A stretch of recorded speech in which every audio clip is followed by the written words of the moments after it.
নতুন বাংলাদেশ বিনির্মাণে ঐতিহাসিক শহীদ মিনারে ছাত্র জনতার ঢল। যেখান থেকে স্বৈরাচার পতনের এক দফার ঘোষণা এসেছিল, সেখান থেকেই ঠিক এক বছর পর নতুন বাংলাদেশের ইশতেহার ঘোষণা করল এনসিপি। ঐতিহাসিক ৩ আগস্ট দুপুরের পর থেকে খণ্ড খণ্ড মিছিল নিয়ে সারা দেশ থেকে আসা নেতাকর্মীরা শহীদ মিনার প্রাঙ্গণে জড়ো হতে থাকে। সমাবেশে জাতীয় নেতৃবৃন্দ বলেন, অবিলম্বে জুলাই গণহত্যার বিচার করা হবে। পাশাপাশি এনসিপির কার্যক্রম কেউ বাধাগ্রস্ত করতে চাইলে তাদেরকে রাজনৈতিকভাবেই মোকাবেলা করা হবে।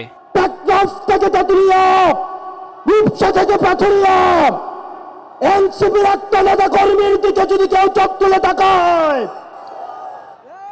আমরা তাকে রাজনৈতিকভাবে মোকাবেলা করব।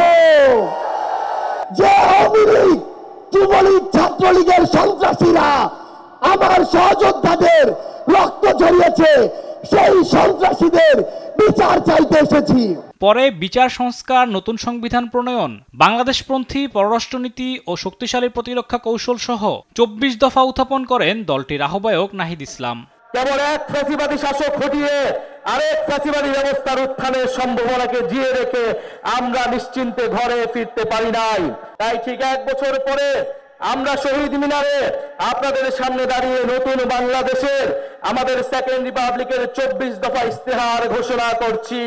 নতুন বাংলাদেশকে সেকেন্ড রিপাবলিক হিসেবে গড়ে তোলার ঘোষণাও দেন নাহিদ। পুরাতন ঝেড়ে ফেলে আমাদের রাষ্ট্রের নতুন যাত্রায় আমাদের প্রথম অঙ্গীকারী হচ্ছে গণপরিষদের মাধ্যমে একটা নতুন সংবিধান।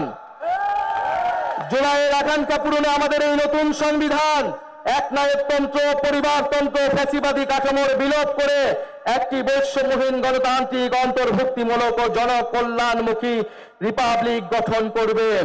আলিমুজ্জামান সাফওয়ান, দেশ টিভি, ঢাকা। জীবিকা মর্যাদা অধিকার সংরক্ষণ করবে।